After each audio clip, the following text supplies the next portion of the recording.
Playing this game is simple, but arriving at the right solution is not quite so easy. You must investigate the mysterious death of Mr. Body to reveal which of his family, staff, or so-called friends murdered him, which weapon they used, and which room in Arlington Hall was the scene of this sinister crime. There may be several of you taking part, but the winner will be the player who is first to make the correct accusation. To find out how to play, select any of the topics, or you can select Play All to hear a complete guide to the game. You must first select your coloured playing piece. If there are several of you playing, you must each select a piece in turn. Point to the piece of your choice and click the mouse button. You may then, if you wish, enter your name.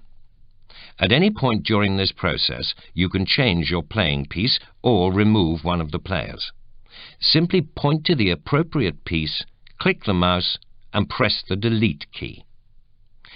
You will then be free to select an alternative playing piece.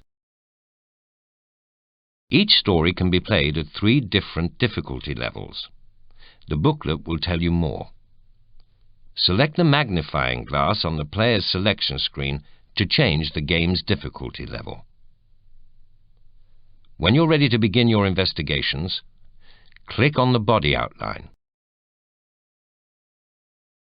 The main doorway into the hall will open as the game begins, and you should note the location and the unique appearance of this door, as it can be used at any time to exit from the game. Move the mouse cursor across the screen and you will see that it can be used to move forwards, left or right through the corridors and passageways of Arlington Hall. Using these movements you can investigate any room in the house. Simply click the forward arrow when you're facing a door and the door will open to reveal the room beyond. Each player can perform 2 actions during a turn. Selecting to move from one room to another, examining an object, interviewing a suspect, or asking for a summary statement will each use one of your 2 actions. This means that you can move from one room to another, find nothing there of interest, then move on to another room. Or, alternatively, you may stay in one room and examine an object, then interview a suspect. Both combinations use a total of 2 actions, but a combination of 2 actions is acceptable. There are 1 or 2 exceptions to this rule. Access to the notebook is free, which means that you can browse through that at will without losing a turn. But movement through a secret passage or making an accusation both count as 2 actions, so these must always be the first selection within a turn. When you enter a room, your investigation begins. As you move the cursor around, it may change shape, which indicates that an option is available. If you move to the edge of the screen, you may find that there is more to see. But remember, you only have a limited number of actions per turn.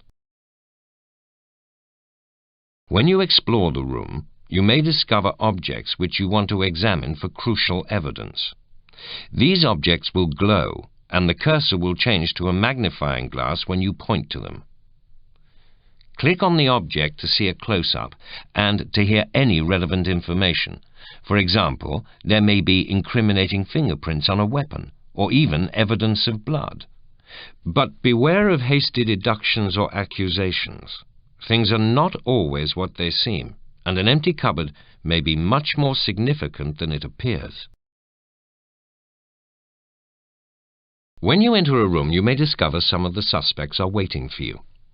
If you think they have something vital to tell you, you may click on them to request an interview. By selecting their image in the picture frame, you can ask for a general statement, and then they will tell you all that they have seen and heard. Or you may wish to find out what they know about any of the weapons which have been found. Again, selection is made by choosing the appropriate weapon on screen. Remember that each suspect may be forced to reveal more as your investigation continues.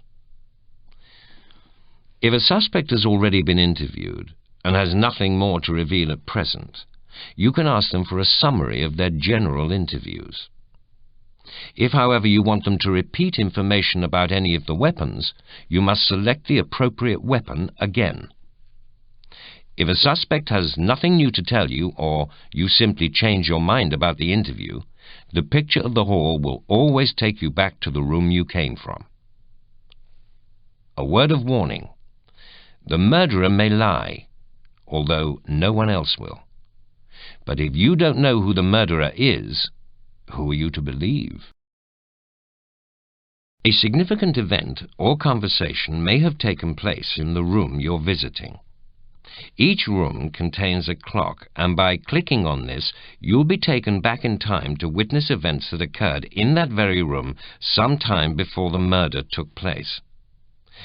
These scenes not only help you to understand the possible motives for murder, they also often explain evidence which might otherwise have appeared more sinister. When you've investigated everything you think is important in a room, you can leave it by pointing at the door and clicking a mouse button. Note that some rooms contain an entrance into the maze of secret passages which lie beneath the floors and within the walls of Arlington Hall, and they may take you anywhere in the house. Navigating your way through them will take your entire turn, and you have no idea where you will find yourself when you eventually return to the main house. But sometimes you will overhear conversations, or the private thoughts of those most closely involved, which may provide a vital clue to help you solve the murder. Whenever you're in a room, a notebook will be available to you. The notebook provides a vital record of your investigations so far. You may choose to browse by turning the pages. Alternatively, you can find specific information on any weapons, suspects, or rooms which you may have discovered. Each player has their own personal notebook, and every important detail will be recorded there. To select the notebook, just move the cursor to the bottom of the screen, then click the notebook icon. As you move around the hall, you will discover different rooms and find suspects. If you select the map option in your notebook, you will see a sketch of those areas of the house which you have discovered, and see which suspects can be found in each of the rooms. But only those rooms and suspects which you have personally discovered will be shown. At some of the more difficult levels, the room names will not be displayed, and when you return to play again, the layout of the hall may well have changed. The map also enables you to return quickly to a room you've already visited. Select the map from the notebook and click on the room to return to it instantly. You can refer to any part of your notebook as often as you choose within your turn. Your current game can be saved at any time by clicking on Options in the notebook. To save the game, type in a name of your choice on the Save Game screen. Your game can be loaded later by choosing the chest from the player selection screen. When you think you know who murdered Mr. Body, where he was killed and with which weapon, then you should immediately move to the murder room. But you can only make an accusation as the first action within your turn, so make sure you don't give too much away before you get to the murder room. When you're ready to make your accusation, you must find a bell in the room, but you may have to search for it. You must then accuse the murderer and identify the murder weapon.